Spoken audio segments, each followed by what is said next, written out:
Public Affairs very much thanks Residco, our sole corporate underwriter, for helping to make the production of this show possible. But this should be on the governor's mind. Now, is he individually culpable and responsible if the state of Illinois, via him, has made a misrepresentation? Well, we'll leave the lawyers to decide that, but I would give it, Governor Pritzker, I would give it some attention, because you are talking about running for president indirectly or directly. He's putting the state at legal risk. That's not a good thing if you No. want to be president, even if you don't run for re-election. It's not a good thing. No, and he, as I say, he's putting them at the whole state at legal risk. It's clear in the cease and desist order. Part of the remedies was that the governor and any elected official who's making comments about the financial condition of the government should be informed of what they need to say in order to not violate the anti-fraud provisions. The other place he's being dishonest is by saying that they have a balanced budget and that it's responsible balanced budget. Can you really, Jeff, have a balanced budget if you're shorting the pensions by $5 billion?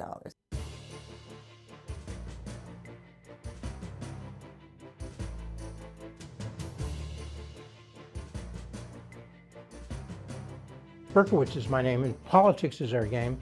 We will not, well, we'll be doing some politics, but a lot of public policy, because we have just the right guest.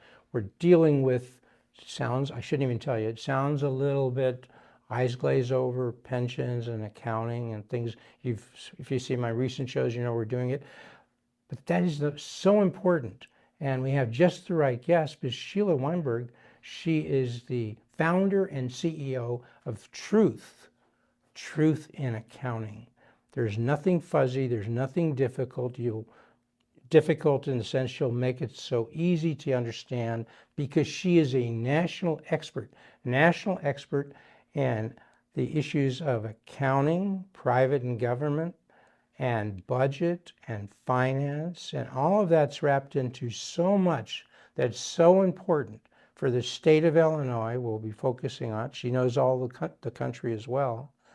But for the state of Illinois, she's got that down. She's got Chicago down. She's got downstate down. So get down with us, and don't move away. This is going to be a really, really, really, really good show. So Sheila Weinberg, it's so important that people get from the get-go, their head around the notion that we have almost $250 billion in unfunded pensions, retirement debt, however we want to put it. The state is in a hole, in a sense, for $250 billion, counting state stuff in the city of Chicago. Mm-hmm. Is that sort of right? You agree? Have we gotten that that's right. Another way to look at it is to look at it by, they have a cash shortfall in their pension plans. They don't have enough money to pay the benefits that they've promised. Right. So therefore, they're going to have to cut the benefits, cut other government services or other benefits, or they're going to have to raise taxes and plug this $250 billion hole. That's the math. That's the math. So when people say they disagree, I guess they disagree with math, because as you pointed out, if we have $250 billion that we're short on the state level, but the state level includes Chicago and other cities and counties as well, but most of this debt is either state debt, state unfunding of pensions, or city debt. Chicago swamps the other cities. There's a small amount throughout the state, and the ratio is about 170 billion of the 240 billion. Their eyes are glazing over already, but here's 70%.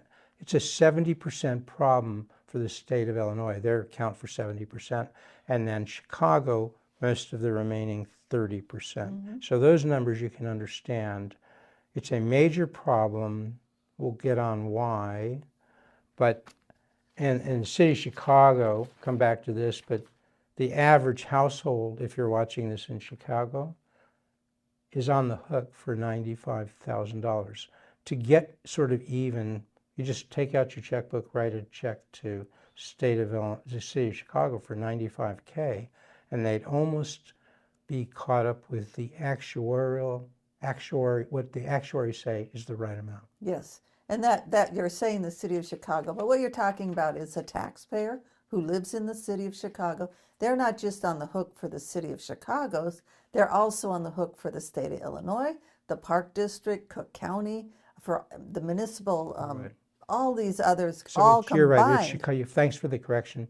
It's Chicago. If you live in Chicago, you live in Cook County. If you live in Chicago, you live in the state of Illinois. So you got the whole thing. Yep, yep, It's a very expensive place to live. yeah. If you want to get even, this would just even you up.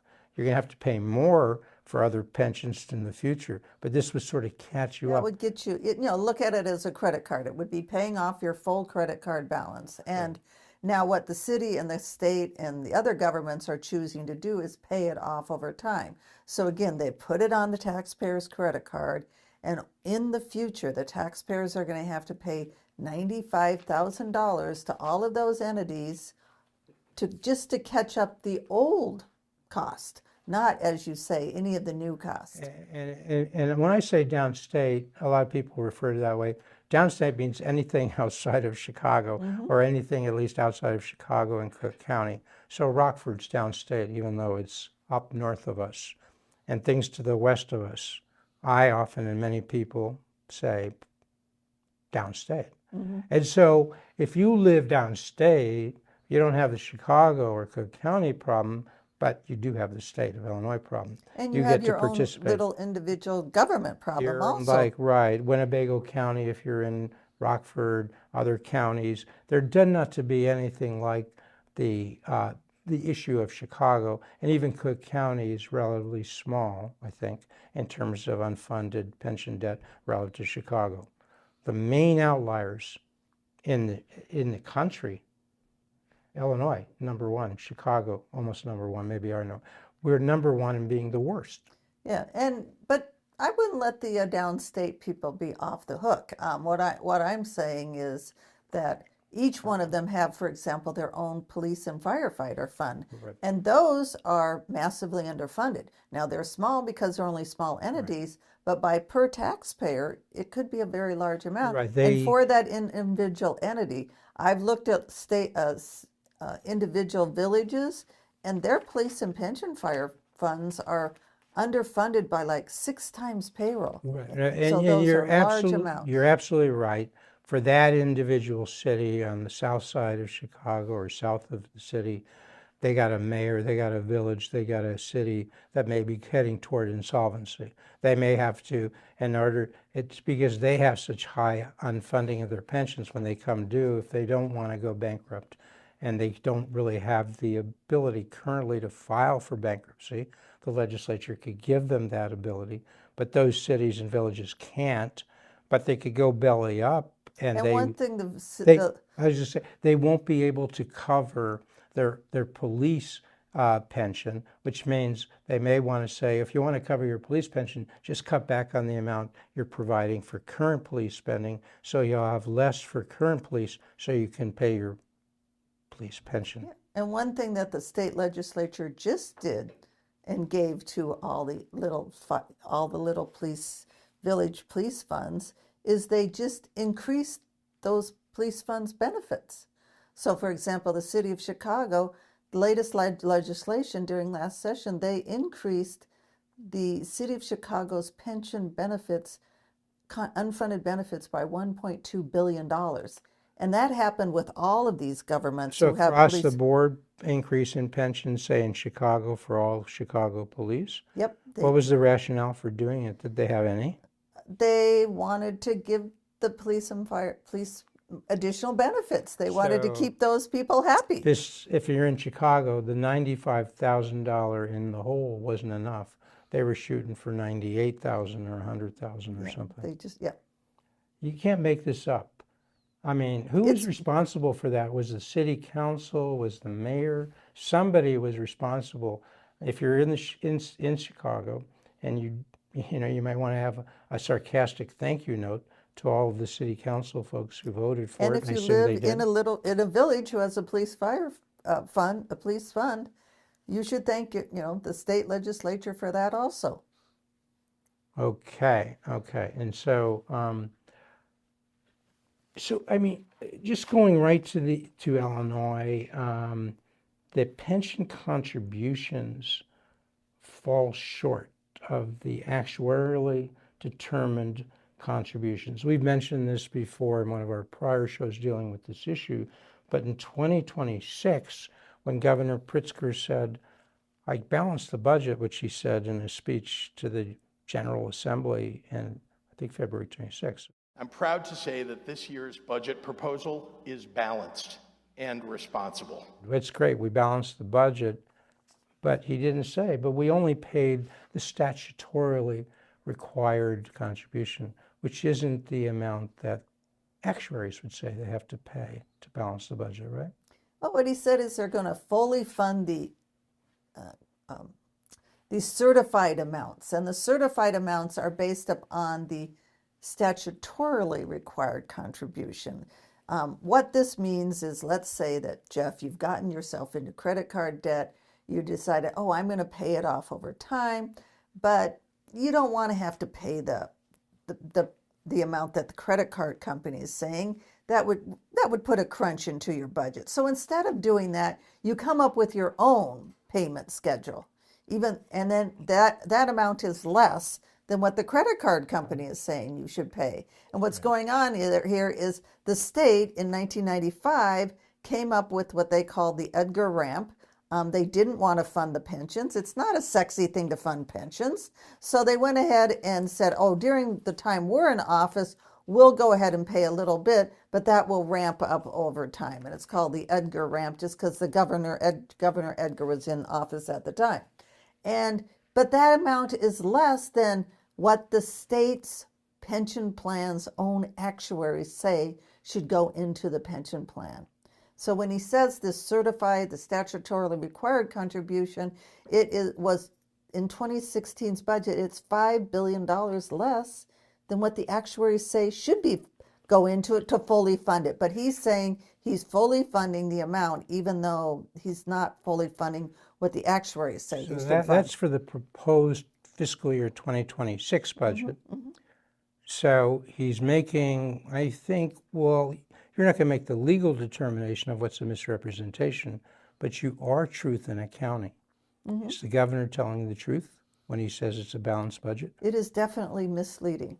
Definitely misleading. Definitely Some would misleading. say misrepresentation. That may be a legal issue. So that's for 2026.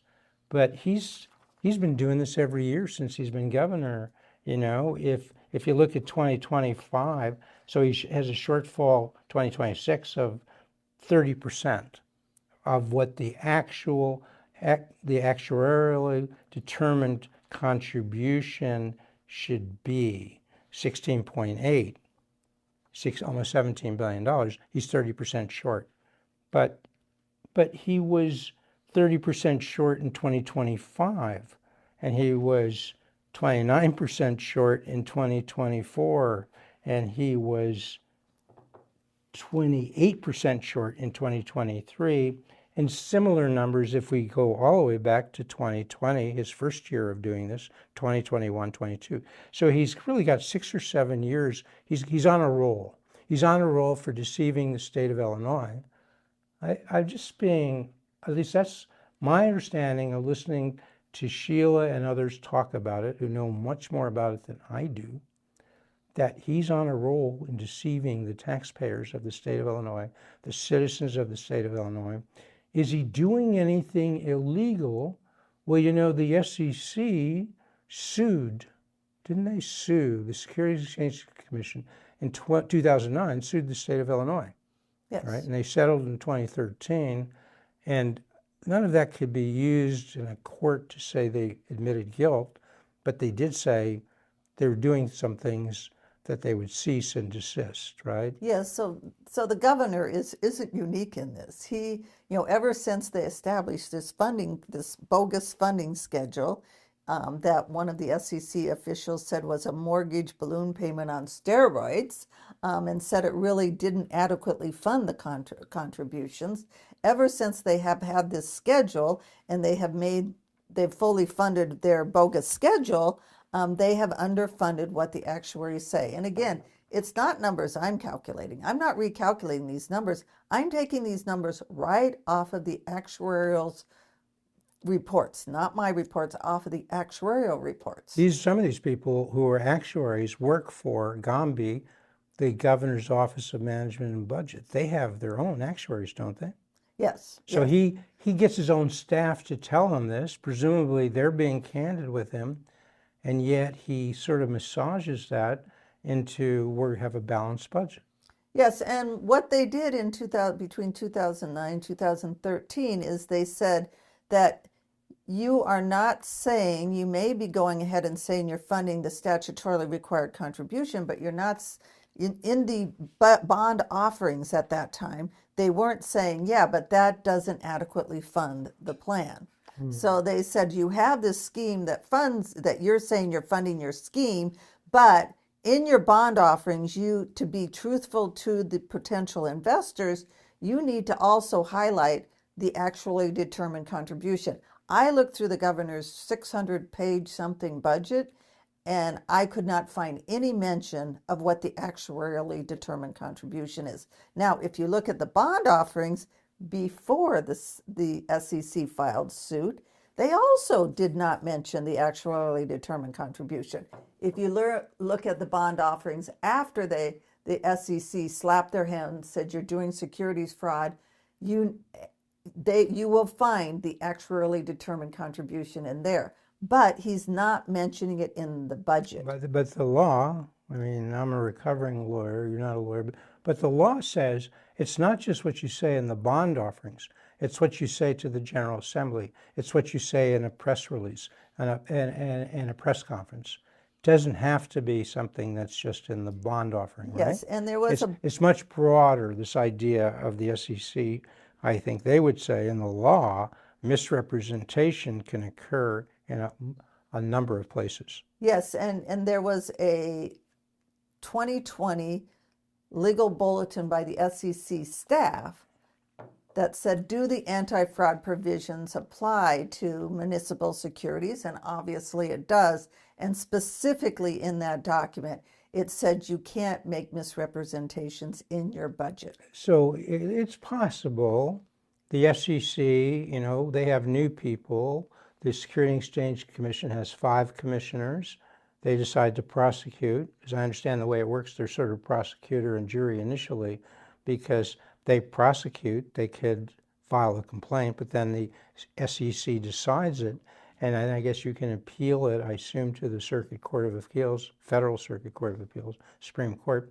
But this should be on the governor's mind. Now, is he individually culpable and responsible if the state of Illinois, via him, has made a misrepresentation? Well, we'll leave the lawyers to decide that, but I would give it, Governor Pritzker, I would give it some attention, because you are talking about running for president indirectly or directly. He's putting the state at legal risk.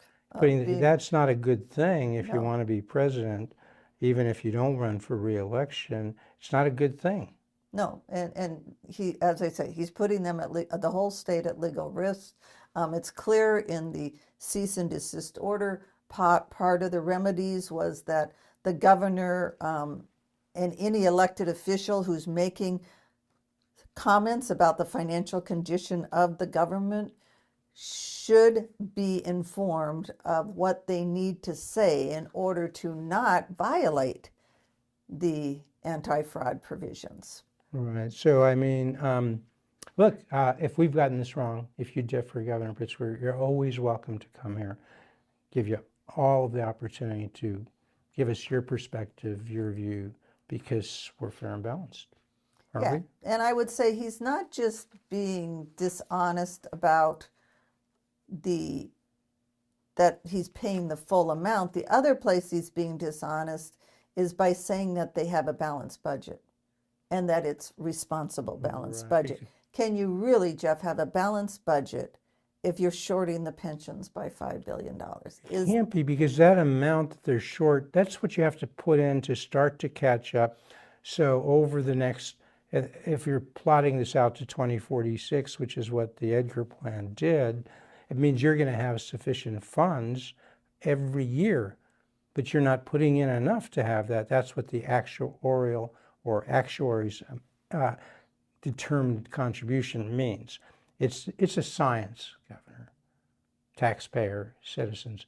Actuaries are, this is a science, like mathematics is a science. Governor says he believes in science. And if you believe in science, you have to believe in what the actuaries are telling you. And they're telling you, you're not doing what's necessary to have a balanced budget. Yeah, and when the actuaries send this, quote, certified statutorily required contribution, in that document, they're also saying, yes, we've calculated this number based upon your assumptions that you came up with, but this is not what is needed to actually adequately fund those pensions. So they're informing him that that's the case. And I was very surprised this year for the 2016 budget, the TRS, the Teachers Retirement Fund, went ahead and said, okay, here's the certified amount based upon your bogus funding schedule, but here is the certified amount of what the actuaries said, if you calculate it actuarially sound. And so he said he funded the certified amount, but he's only funding the lower certified amount, not what is needed to adequately fund it. Right. And so WirePoint's put this similar to what you've said, but they've broken it down into the 5 funds. But they've collapsed, because they're relatively small, several of the funds into TRS. And my understanding is when they've calculated this, the other funds are the General Assembly, GRS, GARS, and then the judges, JRS, the Judicial Retirement System, the General Assembly Retirement System. I think they put them all in TRS, and then they look at this and they look at, well, that $16.8 billion that's required is broken down into a certain amount that's be actuarially appropriate for those 3 funds as redefined. And those 3 funds are SERS, which is the State University Retirement System, and then SERS, the State Employee Retirement System, SERS, and then TRS, which you mentioned, the Teachers Retirement System. And the Teachers Retirement System is underfunded by about $4 billion. And that includes in that the GARS and the Judicial and JRS. But those are relatively small. And then there's a certain amount that I guess it's about, for SERS, it's about a little less than $1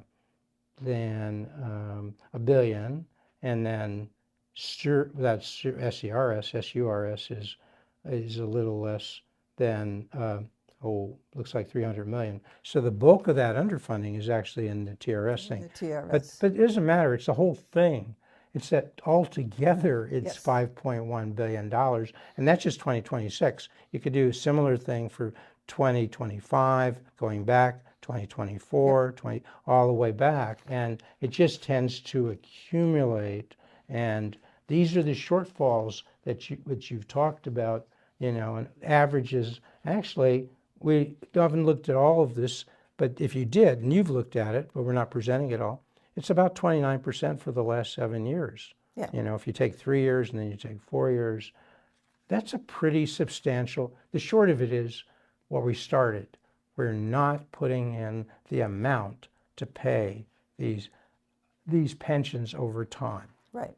And there's going to become a day of accounting, so to speak, a day of judgment on that. And I would say that, yes, there's a day of judgment, but there's also something that is occurring now.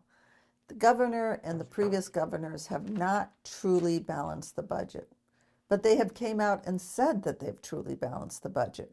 So then the electorate think, oh, well, we must be doing fine. And as somebody who advocates for tax and spending policy, you might advocate one way based on, oh, I think that we have fully funded our pensions, we have balanced the budget. Or when you went to the voting booth last time to vote for governor, he said, I balance the budget every single year I'm in office. Well, then again, you're probably going to vote for him if that's the case. Oh, he's being fiscally responsible. But the truth is that he hasn't been fiscally responsible because he hasn't truly balanced the budget, because he hasn't fully funded the pensions. And if he had to fully fund those, then he would have had to cut services or benefits elsewhere, and or he would have had to raise taxes. Both of those options aren't very popular with the voters. But because he didn't have to make those choices, because he didn't truly balance the budget, people again went to the voting booth thinking everything was fine. Oh, and on top of that, people might have bought in bonds of the states going based upon his discussion. Which would mean the risk of those bonds is higher than was represented to them because he didn't tell you about this amount that's being put in the pensions was simply the statutory amount, not the amount the science would say, the actuaries would say. Now, if you look at the bond offerings, which again is a 300 to 600 page document, it is mentioned in there, but he has to be truthful outside the bond offerings also. And also any comment that he makes, a public address, a press conference, a budget, those have to be truthful comments. And by saying fully funded, I have balanced, I would say that those are misleading comments. We got to get out. Thank you so much, Sheila Weinberg. Truthinaccounting.org. And there's another site for data. dataz.org, data-z.org. Can they find out everything they need to know by just going to truthinaccounting.org? Yes, and you then can get that to will link to the other data site. site. Yes. So there's lots of data. There's data there for the large cities across the country. There's data for the 50 states. Illinois and Chicago rank in the bottom, what do you call them? Sinkhole cities, sinkhole states? Sinkhole cities, sinkhole states. Okay, so you come back and inform us and the governor and the taxpayers of Chicago, of the state of Illinois, of the cities around the state. That's our More. job. That's your job. And you come back next week and every week to Public Affairs.